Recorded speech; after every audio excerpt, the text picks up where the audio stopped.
안녕하세요. 갈릴레이 예수 11번째 강의를 시작하겠습니다. 오늘은 예수님의 죽음에 대해서 다룰 것입니다. 예수님께서는 성문 밖 예수라고 하는 표현이 암시하고 있듯이 이 체제로부터 떠밀려난 채 무고하게 범죄자로 낙인 찍혀 사형집행을 당한 죄수였다 라고 하는 것을 우리는 알 수 있습니다. 그리고 그러한 분을 우리는 우리들의 주님이요 또 그리스도라고 고백을 하고 있습니다. 그렇다면 과연 우리가 예수 그리스도를 따른다고 하는 것은 그분의 운명까지도 사랑한다는 것일 텐데, 그분처럼 이 체제 밖으로 밀려날 정도로 죽기까지, 십자가에 달려 죽기까지 하느님의 뜻에 순종하고 그분의 길을 따라 걸을 마음이 있는지에 대해서 되짚어보는 시간이 될 수도 있을 것 같습니다. 특히 이번 강의에서는 과연 무엇이 예수님으로 하여금 죽음으로까지 이끌어갔을까에 초점을 맞춰서 이야기를 해보려고 합니다. 우리가 그리스도교라고 한다면 그 상징의 한가운데 있는 것이 십자가이죠.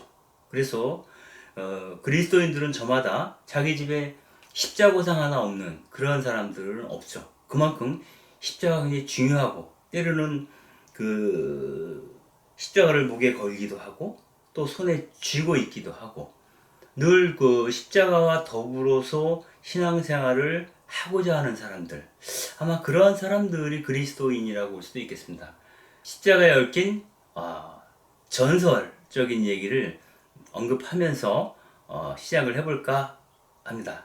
좀 십자가 너무 무거운 주제인데요, 좀 가볍게 가자고 하는 뜻이기도 합니다. 그 성 암브로시우스가 그 테오도시우스의 추모사라는 글에서 십자가로 쓰여졌던 그 나무에 대한 이야기를 하고 있습니다. 그 이야기를 야코부스라고 하는 사람이 황금전설이라는 책에 수록을 했습니다. 그 내용을 보자면 좀 재밌습니다. 어느 날 그 에덴 동산에서 쫓겨난 아담이 깊은 병에 걸렸다고 해요. 그러자 아담이 아들이었던 셋을 에덴 동산으로 보냅니다. 그래서 그 에덴 동산 한가운데 있었던 그 인식의 나무, 선악과라고도 얘기하는데, 그 나무에서 짜낸 기름을 바르면 그 죽음을 모면할 수 있다라고 하는 이야기를 들었던 거죠. 그런데 정작 셋이 그 에덴 동산에 갔을 때 그 에덴 동산을 불칼을 들고 지키고 있었던 대천사 미카엘이 들여보내주지 않습니다. 대신 그 셋에게는 나무 기름을 주는 것 대신에 나뭇가지 하나를 꺾어서 주게 됩니다. 그래서 셋이 그 나뭇가지를 들고 집에 와보니 아담이 이미 죽은 뒤였어요. 그러자 그 셋이 아담의 그 장례를 치르고 나서 그 무덤 위에 그 나뭇가지를 꽂아둡니다. 그러니까 그 나무가 자라서 아름드리가 되었습니다. 그로부터 한참 세월이 지나고 나서 그 이야기를 들었던 솔로몬 왕이 성전을 짓기 위해서 그 아름드리 나무를 베어옵니다. 그런데 목수들이 목재를 쓰기 위해서 그 나무를 아무리 켜도 길이가 맞질 않는 거예요. 딱 자루 재서 잘라놨으나 정작 그 기둥을 박으려고 하면 조금 더 길거나 조금 더 짧았던 거죠. 이런 일이 반복되니까 결국 목재로 쓸 수가 없게 된 거죠. 그래서 그 나무 토막을 호수에 던져버렸다고 해요. 그런데 어느 날 그 솔로몬을 찾아왔던 시바의 왕, 잘 아시죠? 그 시바의 왕이 그 호수에 던져진 그 나무를 보고 이런 말을 하는 거예요. 장차 이 나무에 매달릴 사람이 있을 텐데 바로 그분이 이 세상을 구원하실 것이고 유다 왕국은 그 사람으로 인하여 몰락하고 말 것이다, 이렇게 얘기를 합니다. 그러니까 솔로몬 왕이 그 소리를 듣고 화들짝 놀란 거죠. 불길했던 거예요. 이 왕국이 그로 인해서 이 나무에 매달릴 그 사람으로 인해서 망할 것이다 라고 하는 거잖아요. 그래서 그 나무 토막을 땅속 깊이 파묻어둡니다.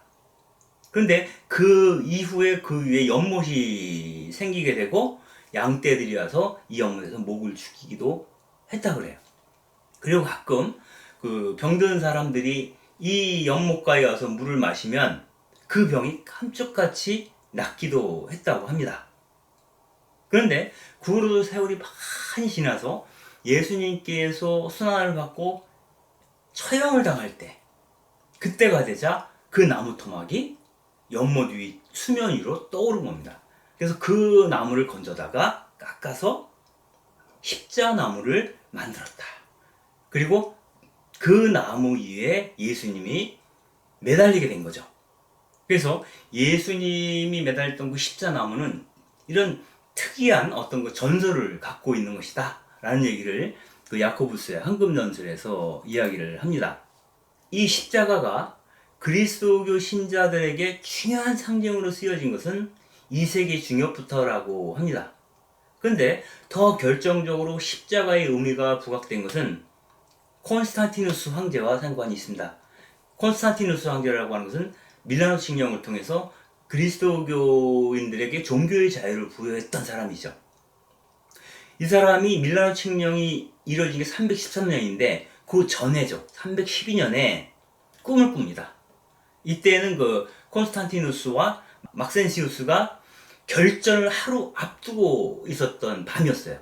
이때 그 잠이 든 콘스탄티누스의 꿈에 그 천사들이 등장하고 고개를 들어보니 밤 하늘 위에 십자가가 밝은 빛을 뿜어내고 있었던 것이 보였습니다. 그리고 그 위로 황금 글씨로 이렇게 쓰여져 있었다고 해요. 이 표식 안에서 너는 승리를 거둘 것이다.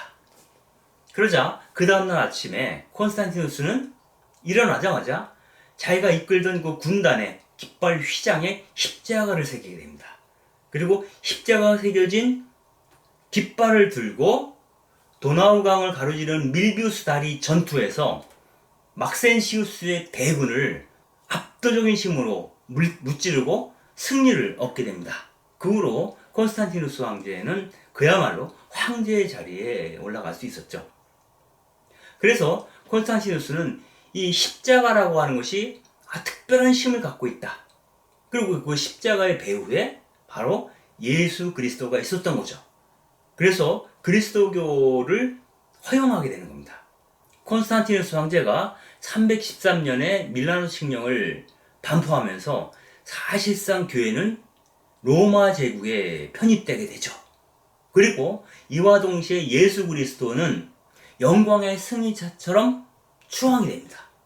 그 당시에 그 그리스도교 신앙의 어떤 그 뭐랄까 상징이라고 하는 것은 부활하신 그리스도, 즉 깃발을 들고 무덤에서 일어나시는 그 승리의 예수상, 그것이 바로 그리스도교 상징의 중심이 되었지만 여전히 그 십자가를 통해서 적군을 무찔렀기 때문에 십자가 상징 역시 특별한 의미를 갖고 교회 안에 전승되게 됩니다.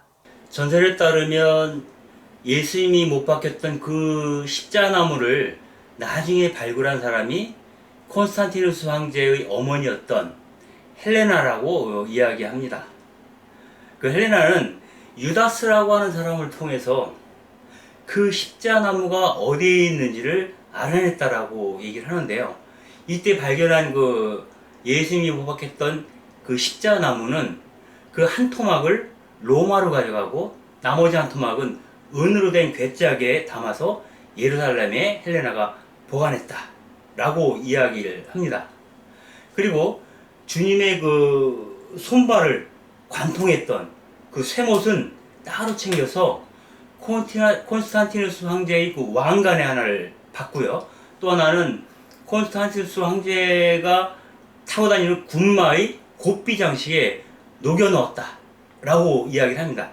이를 두고 성 암브로시우스 성인에 따르면 그 콘스탄티누스 황제의 그 왕관이 있지 않습니까? 정수리에 씌우는 이 왕관에 그 쇠못을 녹여 넣음으로써 황제의 영혼을 믿음으로 돋구고 또 손에 쥐는 고삐의 장식에 그 녹여놓은 그 쇠못은 바로 권력으로 세상을 지배하게 한다는 그러한 뜻을 담고 있다라고 이야기를 합니다.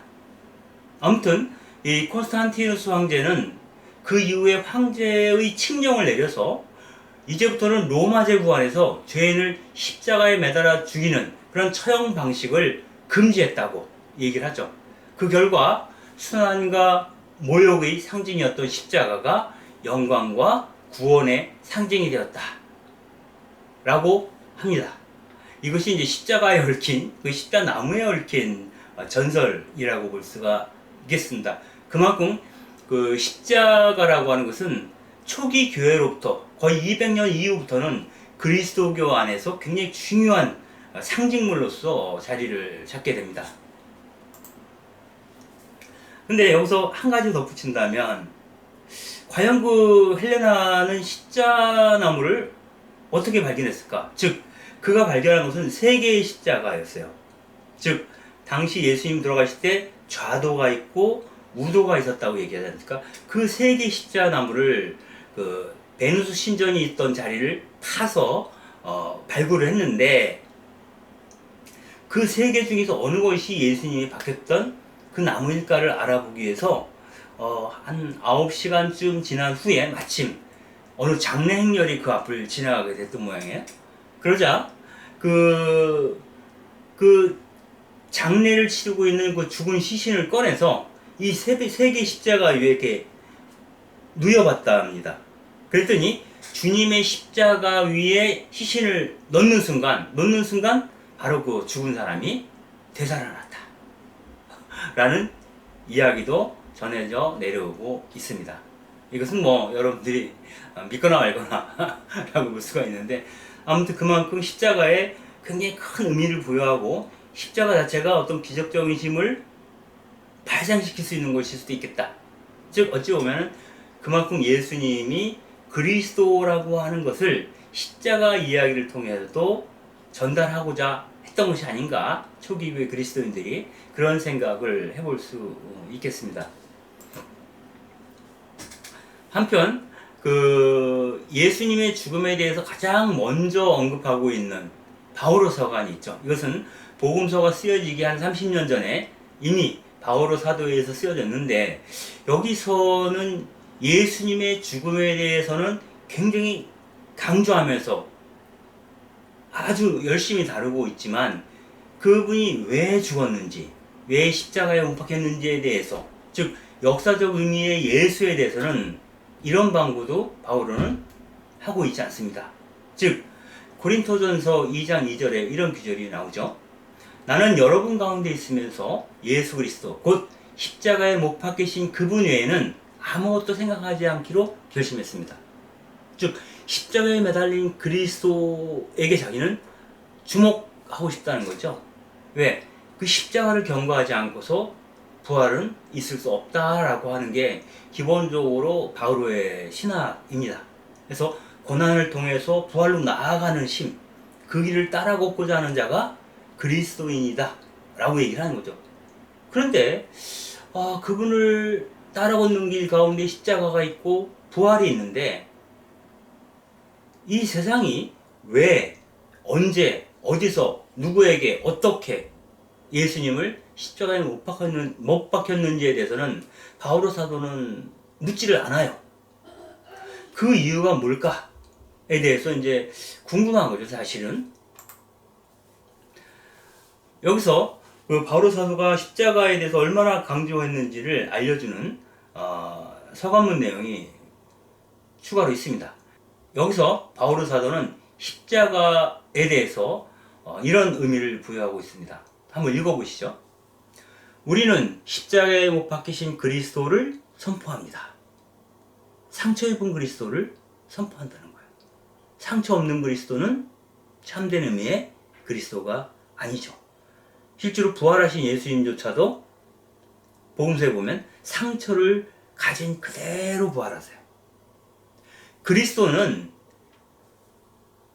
철저한 패배자로 죽은 그러한 사람이었기 때문에 유다인들에게는 걸림돌이요, 또 다른 민족, 즉 로마 사람들이 볼 때는 어리석은 짓을 했던 사람이라고 밖에는 치부되지 않는다는 거죠.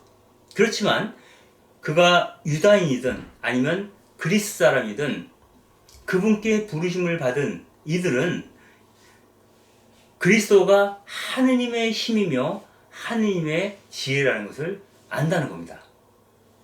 하느님의 어리석음이 우리들의 지혜보다 중요하고 하느님의 약함이 사람들의 그 강함보다 더 의미가 크다. 즉 우리 눈에는 어리석게 보이고 우리 눈에는 약한 자의 모습으로 보이지만 하느님께는 지혜이며 강함이라고 그렇게 바오로 사도는 이야기를 합니다. 이어서 이렇게 얘기를 하죠. 형제 여러분, 여러분이 부르심을 받았을 때를 한번 생각해 보세요. 속된 기준으로 보아 지혜롭다는 사람이 별로 없습니다. 그리고 유력한 사람도 많지 않습니다. 가문이 좋은 사람도 많지 않습니다. 그런데 하나님께서는 그 지혜롭다는 사람, 가문이 좋다는 사람, 그 부유하다는 사람을 부끄럽게 하시려고 이 세상에서 어리석은 사람을, 약한 사람을 선택하셨다는 겁니다. 그리고 하느님께서는 강하다고 자부하는, 문득 로마 제국을 떠올릴 수도 있겠죠? 아니면 가야파 같은 대사제, 즉 성전 세력을 떠올릴 수도 있을 것 같아요. 하느님께서는 그런 강한 것을 부끄럽게 하시려고 오히려 이 세상에서 가장 약한 것을 당신의 도구로 선택하셨습니다. 하느님께서는 있는 자들을 무력하게 만드시려고 이 세상의 비천한 사람들, 천대받는 사람들, 즉 없는 사람들을 선택하셨다고 그렇게 얘기합니다. 이 이야기는 바오로 사도가 복음의 그 진실에 대해서 상당한 부분 꿰뚫고 있었다는 것을 느끼게 해줍니다. 즉 하느님께서 이 세상의 눈으로 볼 때 보잘것없이 실패자로 죽은 자를 그리스도로 삼으신 이유는, 이 세상의 메시아로 우리에게 보내신 이유는 바로 강한 자, 지혜롭다고 자부하는 자들을 부끄럽게 하시려고 하신다는 거예요. 여기서 강한 자라고 하는 것은 성전 세력과 로마를 볼 수 있고요. 그 다음에 지혜롭다는 자들은 바리사이파 사람들이나 율법학자들을 떠올리게 합니다. 오히려 그 물리력으로부터 혹은 그 지혜로부터 주변화된 그러한 사람들을 하느님께서는 선택하심으로써, 또 그러한 사람과 일치하셨던 그리스도를, 예수님을 선택하심으로써 당신이 어떤 사람들에게 주목하고 있는지, 당신의 사랑이 어떤 이들에게 뻗치고 있는지를 우리에게 잘 알려주고 있답니다. 그 상징이 바로 무엇이다? 십자가라는 거죠.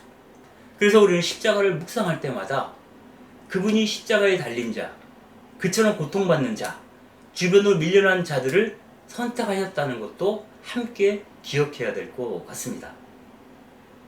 다만 바오로 사도가 그 예수님이 왜, 어떻게, 누구에게 그 지경에 이르렀는지를 구체적으로 밝히지 않는다는 것이 좀 아쉬울 따름이죠, 사실은. 덧붙여 말씀드리자면 그 고린토서에서는 이런 얘기도 있어요. 나도 전해받았고 여러분에게 무엇보다 먼저 전해준 복음을 이렇게 얘기할 수 있습니다. 즉 그리스도께서는 성경 말씀대로 우리의 죄 때문에 돌아가시고 묻히셨으며, 성경 말씀대로 사흔날에 되살아나시어 케파에게, 또 이어서 12사도에게 나타나셨습니다. 여기서는 그분이 성경 말씀대로 죽었다라고 얘기를 해요. 그리고 덧붙이는 말은 우리의 죄 때문에 죽었다. 우리가 가난한 자로 오신 그분을 알아보지 못한 죄, 그리고 이러한 그 가난한 자의 표상으로 나타난 그리스도를 십자가에 못 박을 만큼 완악한 마음을 갖고 있는 이 세상의 죄 때문에 사실은 돌아가셨다. 그 구체적인 역사적 정황은 설명하고 있지 않지만 그러한 방식으로 예수님이 돌아가셨다는 것을 다시 한번 밝히십니다. 또한 덧붙여 필리피서에서는 이렇게 얘기를 하고 있죠. 그분께서는 하느님의 모습을 지니셨지만 하느님과 같음을 당연시 여기지 않으시고 오히려 당신 자신을 비우시어 종의 모습을 취하시고 사람들과 같이 되셨습니다. 이렇게 여느 사람처럼 나타나 당신 자신을 낮추시어 죽음에 이르기까지, 십자가 죽음에 이르기까지 누구에게? 하느님에게 순종하셨습니다. 하느님께서는 인간과 세상을 구원하시기 위하여 당신을 하느님이심을 비우시고 사람이 되어 그 중에서도 종의 신분을 취해서 우리에게 오셨다는 거예요. 왜? 그처럼 고통당하고는 당대의 종처럼 노예처럼 살고 있는 사람들을 구원하시기 위하여. 그리고 그 결과가 십자가 죽음에 이른다는 것도 예수님께서는 아마 예감하셨을 것이고, 그럼에도 불구하고 아버지의 뜻에 순종하신 분이 누구다? 바로 예수님이시다라고 바오로 사도는 이야기합니다. 여기서 바오로 사도가 그 구체적인 그 예수님을 죽음으로 몰아간 그 세력에 대해서 밝히지 않는 이유는 아마도 어차피 바오로 사도는 로마 제국 안에서 선교를 해야 됐기 때문에 직접적으로 예수님의 사인에 대해서, 예수님이 죽음에 이르는 그 경로를 밝히지 못했던 것이 아닌가. 그래서 후대 그리스도인들이 이 귀절을 자칫 잘못 이해하면 예수의 죽음은 정치적 죽음이 아니다, 그것은 그들의 오해였다라고 얘기하게 되는 빌미를 제공하기도 했어요. 그러나 우리가 당대의 시대의 상황과 바오로의 입장을 10분 이해할 수 있다면 그가 말하지 않은 행간까지도 읽어내야 된다라는 생각을 하게 됩니다. 그렇다면 복음서에서 예수님은 과연 무엇 때문에 죽음에 이르게 되었는가? 그 원인을 한번 찾아보는 시간을 갖도록 하겠습니다.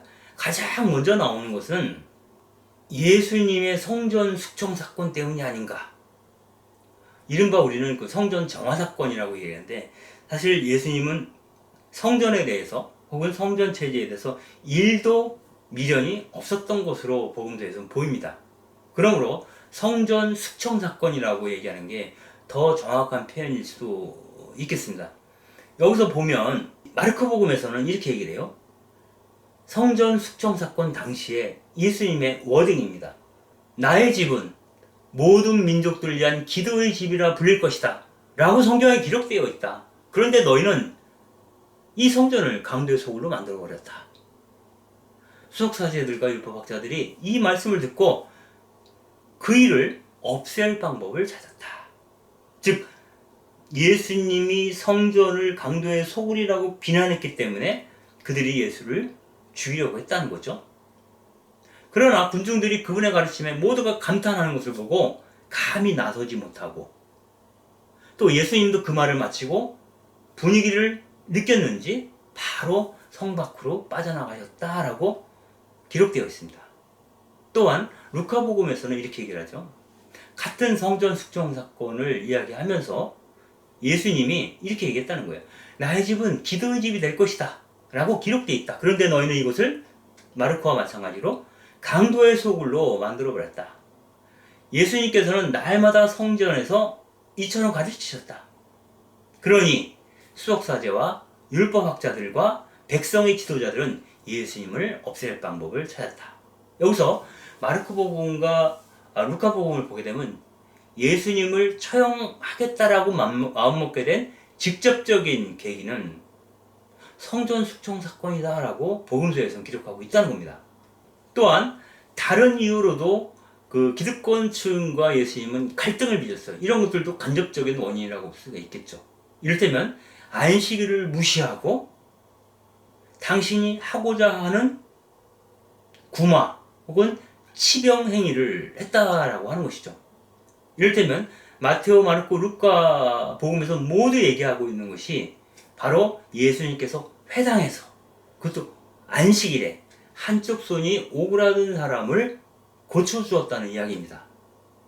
이 이야기 말미에 이런 기절이 나옵니다. 바리사이들은 나가서 곧바로 헤로데 당원들과 더불어 예수님을 어떻게 없앨까 모의하였다.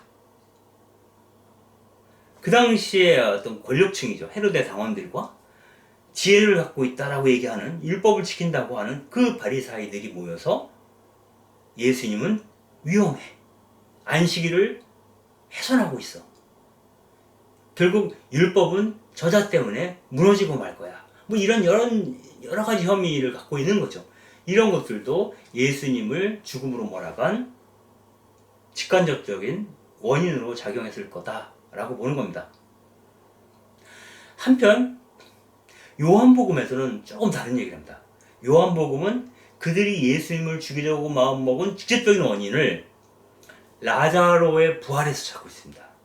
즉 요한복음 11장 46절 이하에서는 이렇게 얘기를 합니다. 바리사이들에게 가서 예수님이 하신 일을 알렸다. 즉 예수님이 라자로를 부활시켰다고 하는, 되살리셨다고 하는 이야기를 바리사이파 사람들이 성전 세력들에게 알렸다는 겁니다. 그래서 수석사제들과 바리사이 사람들이 의회를 소집하고 이렇게 얘기를 하는 거죠. 저 사람, 즉 예수가 저렇게 많은 표징을 일으키고 있으니 우리가 어떻게 하면 좋겠습니까?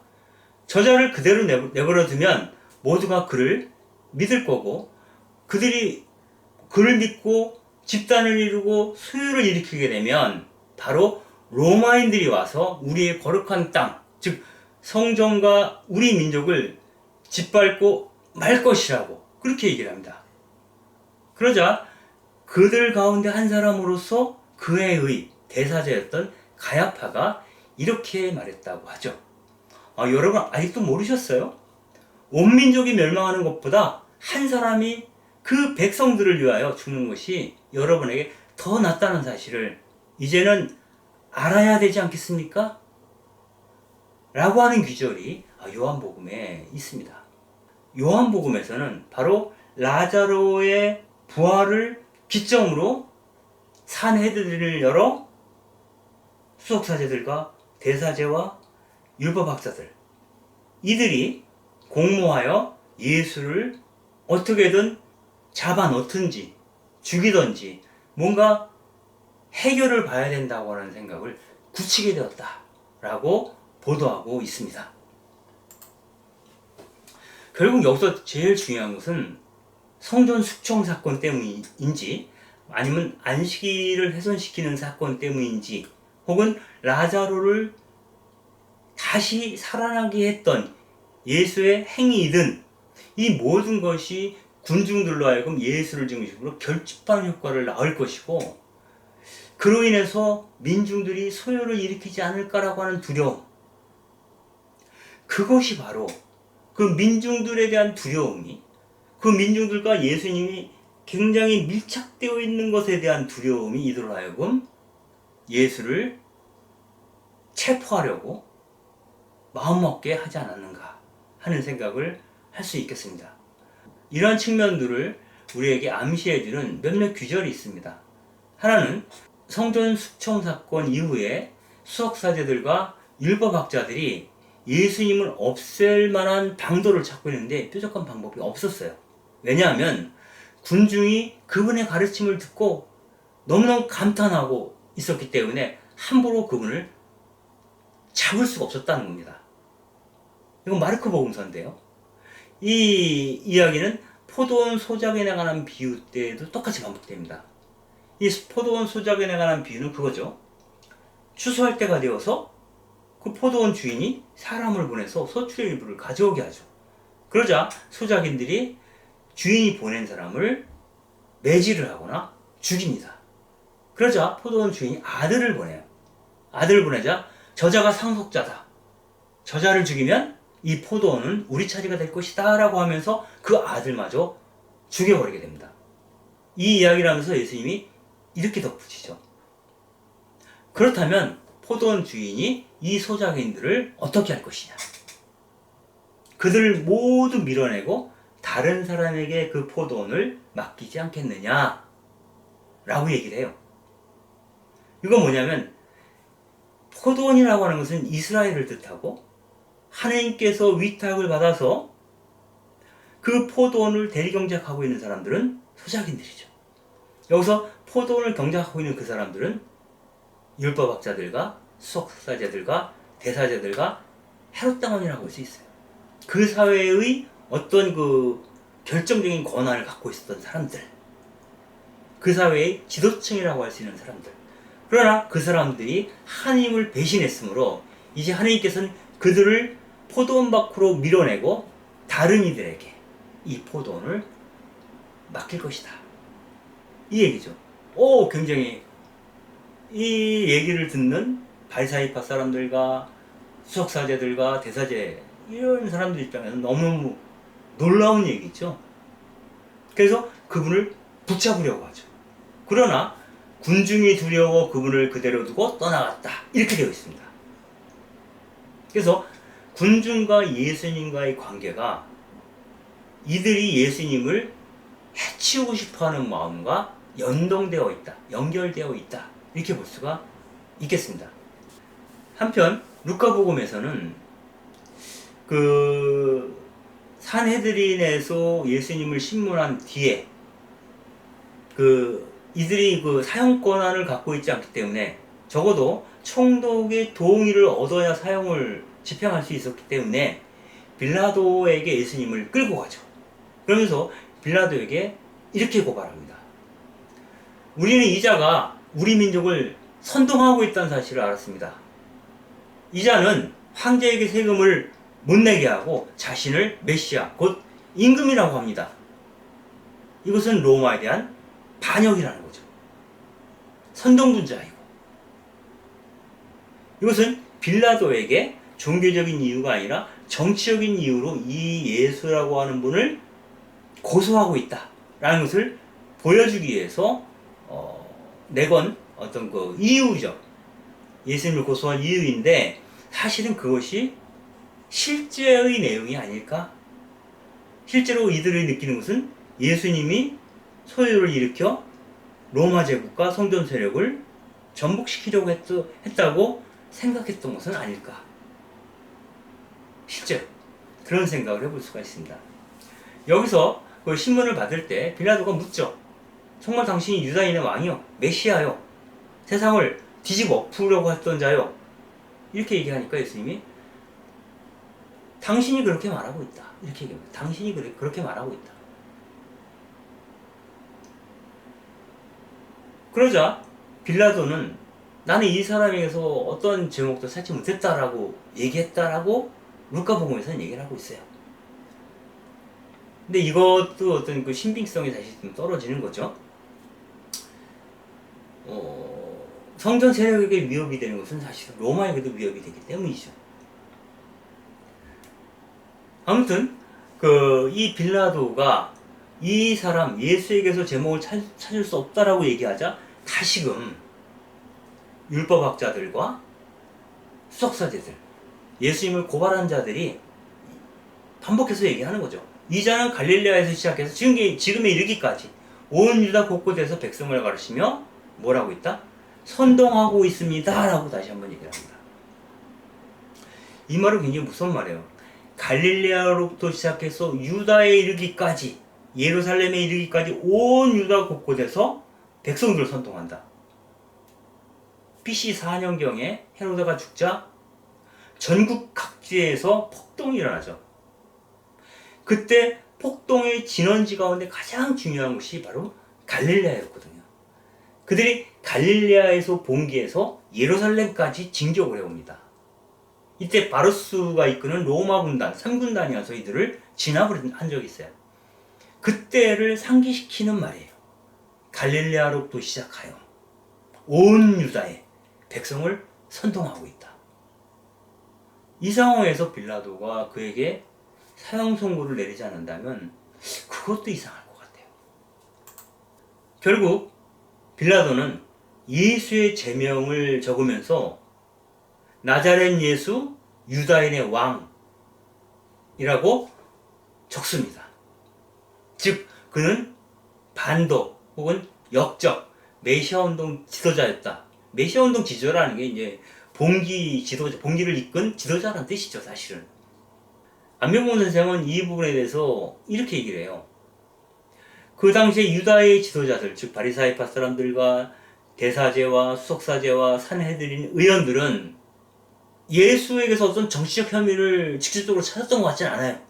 계속 성전 숙청에 대한 얘기가 나오는 거 보면 오히려 예수가 자신들의 기득권을 유지시켜 주었던 성전의 권위를 무너뜨림으로써 성전 종교를 뿌리채 흔들어 놓고 성전을 중심으로 하는 경제 질서, 환전상이라든가 제수용품 판매를 한다거나 아니면 제의를 지내면서 속죄 제사를 지내게 하는 이거를 가로막는 거죠. 이런 성전 중심의 경제 질서를 파괴했기 때문에 예수를 고발하고 싶었는데 이들은 로마와 야합을 하기 위하여 로마의 승인을 얻기 위해서 아마도 민중봉기를 더 전면에 성전의 문제가 아니라 민중봉기의 가능성의 부분을 더 전면에 내서서 빌라도를 압박했던 것이 아니냐. 만약 그것이 아니라면 빌라도가 예수를 불순분자 혹은 위헌분자로 판단하고 사형 선고를 내릴 만한 이유가 만들어지지 않는다는 거예요.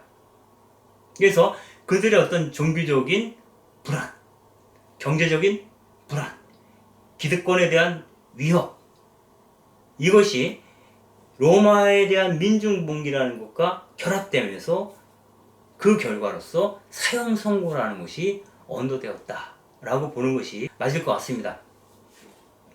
그리고 예수님이 아무튼 범상치 않은 분이었고 어떤 비상한 어떤 마음을 먹고 어떤 특별한 행위를 했을 거다라는 것을 감지하게 해주는 몇 가지가 있어요. 그 중에 하나가 병자를 고치거나 혹은 자신에 대해서 스승님은 그리스도이십니다라고 하는 고백을 들었을 때라든가 이럴 때 마르코복음에서는 특별히 어디 가서 그런 얘기를 하지 말아라.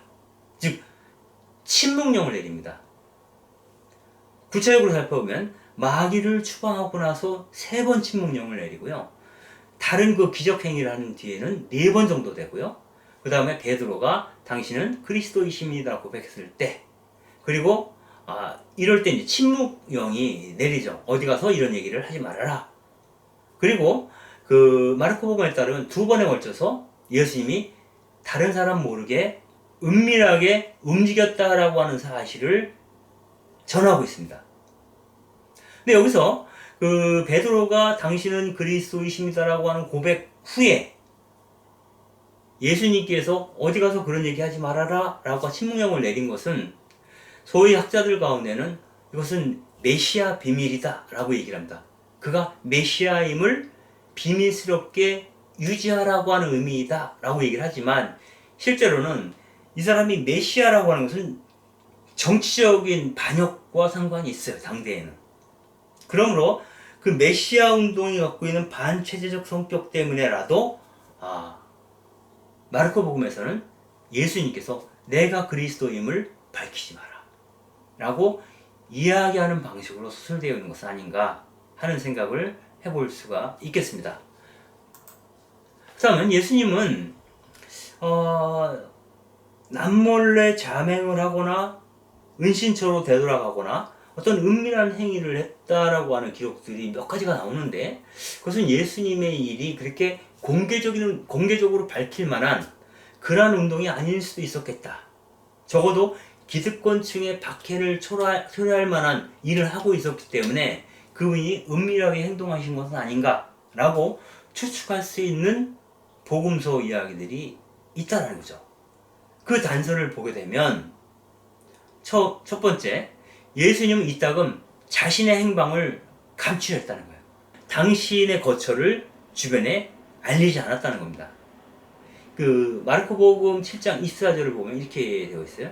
예수님께서 그곳을 떠나 티로 지역으로 가셨다. 그리고 어떤 집으로 들어가셨는데 아무에게도 알려지기를 원하지 않으셨으나 결국 숨어 계실 수가 없었다. 당신이 여기 있음을 아무에게도 알리지 않으려고 했다는 거예요.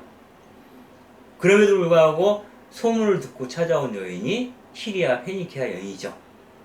자녀들이 식탁에서 떨어뜨린 음식을 강아지들은 바닥에서라도 주워 먹을 권리가 있는 게 아니냐. 그러니 마귀 들린 내 딸을 고쳐달라고 하소연했던 그 여인에 관한 이야기를 여기서 하죠. 이때 예수님은 자신의 거처를 주변에서 알게 되기를 원하지 않았다라고 하는 거죠. 또 마르코복음 9장 30절에서 31절까지는 이런 얘기를 하고 있습니다. 그들이 그곳을 떠나 갈릴레아를 가로질러 갔는데 예수님께서는 누구에게도 알려지는 것을 원하지 않으셨다. 이렇게 되어 있어요. 그분께서 사람의 아들은 사람들의 손에 넘겨져 그들의 손에 죽을 것이다. 그러나 그는 죽임을 당하였다가 사흘 만에 다시 살아날 것이다. 하시면서 제자들을 가르치고 계셨기 때문이다. 여기서 마르코 복음사가는 당신의 그 순환예고를 하는 지점, 그러니까 순환예고를 하는 지점이라는 것은 예루살렘에 가기 직전이라는 뜻이에요. 아니면 예루살렘에 가는 중이었던 것이죠. 그렇다면 비상한 결단을 내리고 그 지옥처럼 아가리를 벌리고 있는 예루살렘으로 진입해 들어가는 그 과정에서 당신의 거처를 은밀하게 숨길 필요가 있었다라는 것을 이야기하는 것과 다름없죠. 그는 갈릴레아를 가로질러 갔는데 예수님께서는 누구에게도 그 사실을 알리는 것을 원하지 않으셨다. 이렇게 얘기를 하고 있습니다. 그래서 그의 행위는 은밀한 행위였다라는 걸 볼 수가 있고요.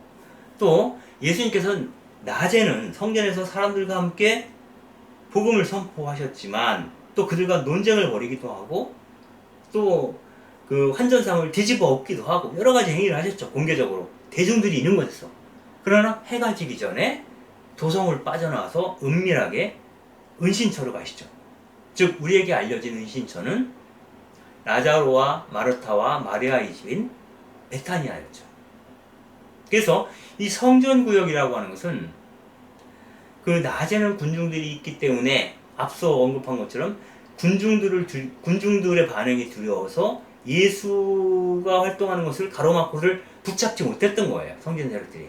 그러나 해가 지면 많은 이들이 집으로 들어가죠. 그러면은 그들이 성전 경비대에 의해서 체포될 가능성이 높았던 거예요.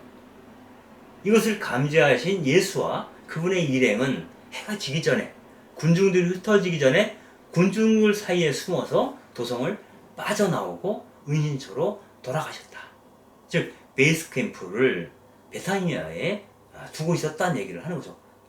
이것도 아주 특별한 얘기죠. 예수님의 행위가 그렇게 공개적이고 합법적이고 부담 없는 행위가 아니었다는 것을 알 수가 있습니다. 그리고 여러분들이 알고 있는 최후의 만찬 이야기에서도 이런 얘기가 반복이 됩니다.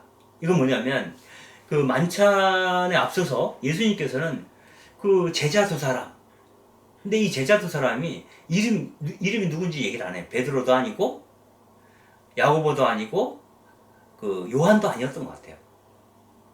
은밀하게 다른 두 사람을 선택해서 그 사람들을 그 만찬 장소로 보내는데 그때 이런 말을 하세요. 너희들이 도성 안으로 들어가면 물동이를 메고 가는 남자가 있을 텐데 그 남자를 따라가라고. 그리고 그가 들어가는 집주인에게 스승님께서 내가 제자들과 함께 파스카 음식을 먹을 내왕이 어디 있느냐 하고 물으십니다 라고 말을 하라는 거예요. 그러면 그 사람이 이미 다 갖추어진 2층 방을 보여줄 거다. 그러니 거기다가 밥상을 차려라. 이렇게 얘기를 합니다. 그리고 제자들이 예수님을 떠나 도성 안에 들어가 보니 예루살렘에 들어가 보니 정말 예수님께서 일러주신 그대로였다. 그래야 그들은 파스카 음식을 차렸다. 이렇게 얘기를 합니다. 여기서 예수님이 지시하신 게 참 묘해요. 도성 안에 들어가면 물동이를 이고 가는 남자를 만날 거다. 우리가 물동이를 이고 가는 여자에 대해서는 아주 자연스럽게 느낄 수 있는데 남자가 물동이를 이고 간다? 보기 드문 현상이죠. 그러니까 단박에 그가 예수님께서 얘기하신 그 사람임을 알 수 있어요. 여자가 아닌 남자였기 때문에.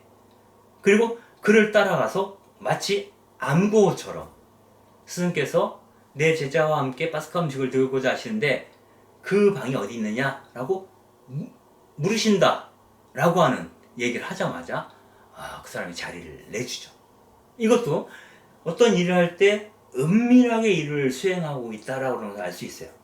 즉 예수가 예루살렘에 와서 하고자 했던 일들은 은밀하게 해야 할 만큼 위험한 일이었다. 그래서 그들은 군중이 있는 낮에는 활동하셨지만 밤이 오기 전에 그 도성을 빠져나와서 은신처에서 숨어 계셨다 라는 얘기가 납득이 되는 것이죠. 그렇다면 예수님은 과연 정말로 그 기득권 세력들이 볼 때 불순분자였겠는가? 그걸 알 수 있는 게, 알 수 있다기보다는 좀 느끼게 하는 거죠. 그건 뭐냐면, 그 예수님이 붙잡혔을 때 제자들이 전부 도망가요. 항의하지 못해요. 왜 이러십니까? 항의하지 못해요. 찔끔한 게 있었던 거죠. 제자들 다 도망가고, 또 유다는 예수님을 배신해요. 그리고 베드로도 당신도 저자와 함께 있지 않았어? 라고 물었을 때 난 저 사람을 모르고라고 부인하죠. 그리고 예수님이 처형당할 때 그 자리에 남성 제자들은 아무도 나타나지 않았어요. 물론 요한복음에서는 요한이 그 자리에 있었다라고 얘기하고 있긴 하지만, 그러므로 그런 제자들의 처신을 보면 예수님과 그 일행이 하고자 했던 일이 굉장히 위험한 일이었다. 그리고 기득권자들에게 위협이 되는 일이었다는 것을 예감할 수 있게 해줍니다. 그리고 그 일이 얼마나 위험한 일인가는 겟세마니에서 행했던 예수님의 기도에서도 나타나요. 예수님께서 이렇게 기도하시죠. 아빠 아버지, 아버지께서는 무슨 일이든 하실 수 있으니 이 잔을 저에게서 거두어주세요. 그러나 제가 원하는 대로 하지 마시고 아버지 뜻대로 하세요. 이렇게 얘기를 합니다. 즉, 앞으로 닥쳐올 일에 대한 두려움을 예수님조차 느낄 정도로 위험한 일들을 수행하고 있었다라고 볼 수 있다는 거죠. 아무튼 이러한 여러 가지 정황으로 봤을 때 예수님을 그들이 처형하고자 했던 직접적인 원인 혹은 결정적인 원인은 사실은 성전 문제였던 것 같아요. 그러니까 성전 숙청 사건, 성전에 대한 혹은 성전 체제에 대한 예수님의 태도가 그 예루살렘에 있던 기득권 세력을 굉장히 위태롭게 만드는 것이었던 것 같습니다.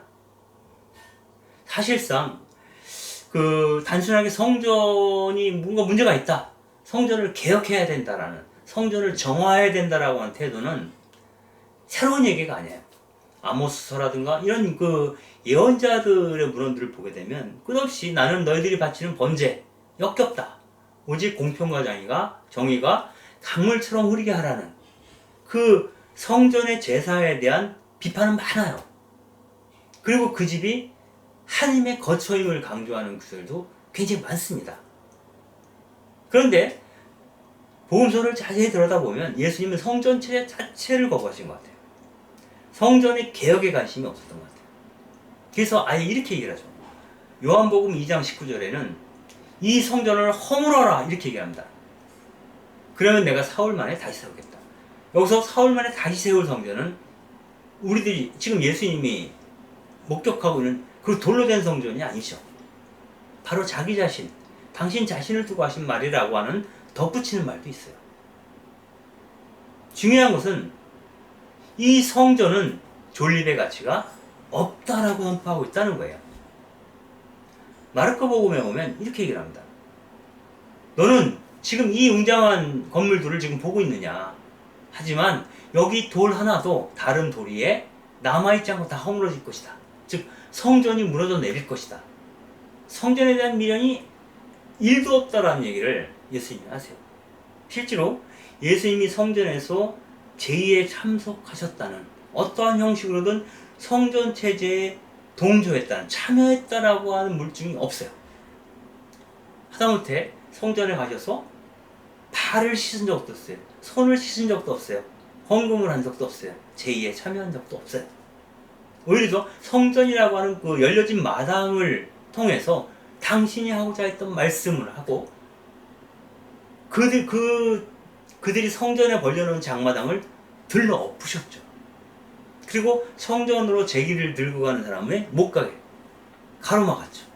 성전 제사 자체를 부정한 거죠. 이것은 미국의 하나님의 심판이 올 것이다 라고 하는 세자 요한의 선포, 그리고 예수님 역시 조만간 하나님 나라가 올 거라고 하는 임박한 종말론을 갖고 있었던 것 같아요. 그래서 이런 종말론적 예언자들은 제사 지내는 성전의 그 일상적인 관례에 대해서 미련이 없습니다. 왜? 곧 그분께서 사람의 아들이 오실 텐데 이 성전이 무슨 의미가 있겠어요? 그래서 기본적으로 예수님은 의식 종교인 성전의 기능을 근본적으로 거부했던 것으로 보입니다.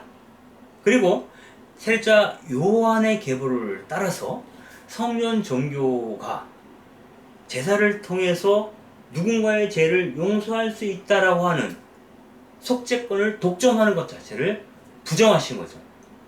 여러분들 그 예수님이 병자를 치유하실 때 어떻게 합니까? 너희 죄는 용서받았다 이렇게 얘기를 해요. 그러니까 사람들이 아니 당신이 뭔데 이 사람의 죄를 용서하느냐고 얘기를 하죠. 그러자 예수님이 그러면 일어나 네 들것을 들고 걸어가거라 이렇게 얘기를 할까요? 이렇게 얘기를 합니다. 왜냐하면 그 당시에 많은 그 바리사이들이 기득권 세력은 그 병자들이 죄의 결과라고 얘기를 했거든요. 그래서 그 병을 치유해 준다는 것은 죄와 상관없는 존재가 되었다라는 것을 보여주는 것이기도 해요. 그러므로 그가 들 것을 들고 일어날 수 있었던 것은 죄가 용서되었다라는 것을 전제로 하는 것이죠. 적어도 그 기득권자들의 눈으로 본다면. 그러므로 예수님의 말씀이 그들에게 틀린 말이 아니죠. 그의 병은 나았고 곧 그는 죄로부터 자유롭게 되었다 라고 하는 거죠. 원래 그 속죄는 성전에서 제사를 지내야 하는 것이죠. 그러나 그런 거 하지 않아요, 예수님은. 즉 성전 체제의 속죄권 독점을 예수님은 부정하셨다라고 볼 수도 있죠. 이런 식으로 성전 체제 자체를 부정했기 때문에 성전 체제를 통해서 기득권을 누리고 있던 세력들, 산헤드린 의원들과 대사제와 수석사제들과 바리새파 사람들은 예수에 대한 어떤 적개심, 어떤 살의를 느꼈던 것이 아니냐. 그리고 그것을 진행하는 과정에서 로마의 동의를 얻기 위해서 민중봉기, 소요 가능성에 대한 얘기를 하면서 그가 사람들을 선동하고 있다라고 얘기를 하는 것이죠. 근데 이 성전 체제를 위협하는 것과 로마를 위협하는 것은 사실상 바닥에서는 연결되어 있는 이야기일 수 있겠다라는 게 다음 이야기입니다. 여기서 그 로마가 왜 예수님의 죽음에 관여했는가 라는 걸 본다면 그 복음서에서는 마치 빌라도가 유대인들이 그자를 십자가에 못 박으시오 라고 밀어붙였고 그 민심을 얻기 위해서 너희들이 정 그렇게 원한다면 그렇게 해주마 라고 빌라도가 사형 선고를 예수님에게 내린 것은 아닌가 라는 식으로 복음서에 기술되어 있습니다. 그러나 이것은 실제 빌라도의 성종에 비추어 봤을 때 가능성이 좀 낮다라고 학자들은 얘기를 해요. 왜냐하면 빌라도는 이 유다교 체제를 되게 싫어했어요. 그를 로마의 총독으로 추천했던 세하누스라고 당시 티베리우스 황제의 측근이 있는데 그 사람과 빌라도는 같이 공유했던 것이 바로 유다인에 대한 멸시. 유대인들을 굉장히 천박하고 고집스러운 백성으로 보는 거예요. 그래서 비위를 거슬리면 잔인하게 학살을 합니다. 그게 빌라도의 그동안에 보여준 모습들이었어요. 그가 갑자기 민심을 얻기 위해서 예수님을 사형 선고를 내렸다? 유다인들의 요구에 밀려서 그거는 빌라도의 자존심에도 허락이 안 되는 거죠. 그렇다면 로마 제국의 독자적인 결정이라는 요소도 있지 않을까 생각을 해볼 수 있습니다. 여기서는 그 빌라도가 굳이 예수님의 제명을 유다인의 왕이라고 고집했던 이유와 상관이 있어요. 물론 이것은 로마는 유다인들에 대한 생사 여탈권을 갖고 있다는 것을 보여주기 위해서 그 예수의 제명을 유다인의 왕이라고 지었다. 그리고 또한 유다인의 왕이라는 말을 통해서 유다인들을 조롱하고 있다, 빌라도가. 이렇게 해석하는 경우도 있습니다. 그러나 어쩌면 빌라도 자신이 예수님에게 혐의를 씌웠던 것 중에 하나가 전적으로는 아니더라도 예수에게서 반역의 가능성을 보고 그에게 사형 선고를 내린 것은 아닌가 하는 생각을 해볼 수가 있습니다. 적어도 빌라도가 볼 때에는, 아니면 로마의 입장에서는 성전 제자를 유린하는 것 자체가 사형 선고를 할 만한 근거가 되기에는 너무 부족하다는 거죠. 거기에 로마에 대한 어떤 그 저항, 소욕 이런 것들이 덧붙여질 때에만이 빌라도는 사형 선고를 내릴 수 있는 명분을 얻게 되는 것이죠. 결국 예수 처형의 유일한 이유는 여러 가지 이유를 뭉뚱그려 봤을 때 민중 소유로 이해한 성전 혹은 로마의 체제 전복에 대한 기득권층의 불안, 그것이 바로 예수를 죽음으로 이끌어갔던 결정적인 요인이 아닐까 하는 생각을 해볼 수가 있습니다. 실제로 예수님께서 과월절에 예루살렘으로 가게 된 것은 어찌 보면은 어떤 최후의 어떤 결전을 앞두고 있는 자의 심정, 이런 것들을 엿볼 수 있게 합니다. 이를테면 마르코복음 10장 32절에 이런 기절이 있습니다. 그들이 예루살렘으로 올라가는 길이었다. 예수님께서 제자들 앞에 서서 가고 계셨다. 그들은 놀라워하고 또 뒤따르는 이들은 두려워하였다. 예루살렘을 가는 길 행로에서 예수님이 앞장서 가셨다는 거예요. 그러자 뒤따르는 제자들이 두려워하였다. 앞으로 무슨 일이 벌어질지 나름 예감하고 있었다라고 할 수 있겠죠. 즉 비상한 결단에 의한 예루살렘 행이었다는 걸 우리가 알 수가 있고, 그것은 그 오랜 그 메시아 운동의 현상에서 어떤 그 특별한 일이 이루어지지 않을까라고 하는 어떤 불안감 내지는 기대감, 이런 것들이 뒤엉켜 있었던 상태였다라고 볼 수가 있겠습니다. 실제로 예수님께서는 마르코복음 10장 32절에서 예루살렘으로 올라가고 계셨다라고 얘기하시면서 이어서 그런 얘기를 하세요. 10장 42절입니다. 너희도 알다시피 다른 민족들의 통치자라는 자들은 백성 위에 군림하고 고관들은 백성에게 세도를 부린다. 여기서 다른 민족의 통치자, 바로 로마 제국을 얘기할 수가 있겠습니다. 그 로마 제국의 어떤 그 통치자들은, 그 황제는, 아니면 황제의 수하인 총독은, 아니면 로마 제국은 백성 위에 군림하고 또 그 하수인들은 백성들에게 세도를 부린다. 그러나 너희들은 그래서는 안 된다. 그러므로 군림하는 자들이 다스리는 나라와는 전혀 다른 세상, 즉 하나님 나라를 위해서 예수님이 어떤 그 비상한 결단을 내리고 예루살렘으로 가고 계시다 라는 것을 알 수 있게 됩니다. 이 여기서 단순히 성전 체제뿐만 아니라 성전 체제의 뒷배 역할을 하고 있는 로마 제국에 대한 암묵적인 저항 의지까지도 여기서 보이고 있다라고 짐작할 수 있겠죠. 사실상 그 예루살렘 성전 중심 체제는 그 자체로서 야훼 신앙의 부패한 모습을 보여주고 있고요. 이 성전 세력들은 유다 민족을 경제적으로 착취할 뿐만 아니라 또 그들 위해 군림할 뿐만 아니라 로마 제국의 유다인들에 대한 압박과 착취의 고리 역할을 하고 있는 것이 또한 성전 체제라는 것을 우리는 상기할 수 있습니다.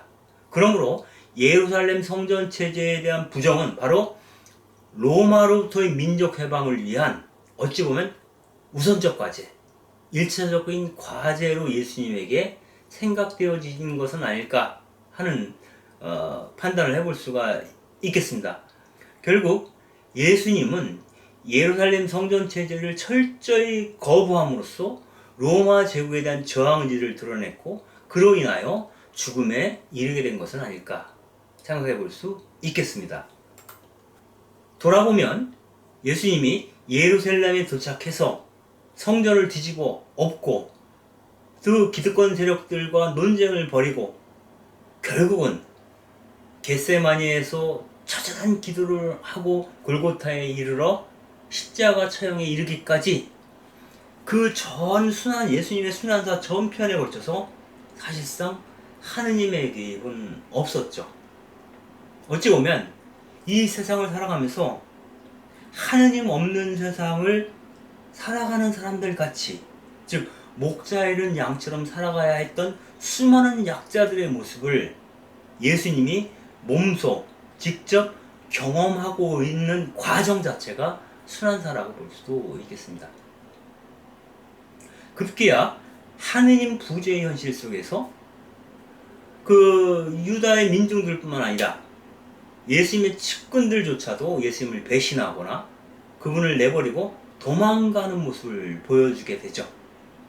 결국 마지막 십자가상에서 하느님마저 예수님을 완전히 저버린 듯한 그런 느낌을 받게 하는 현장을 우리는 목격하게 됩니다.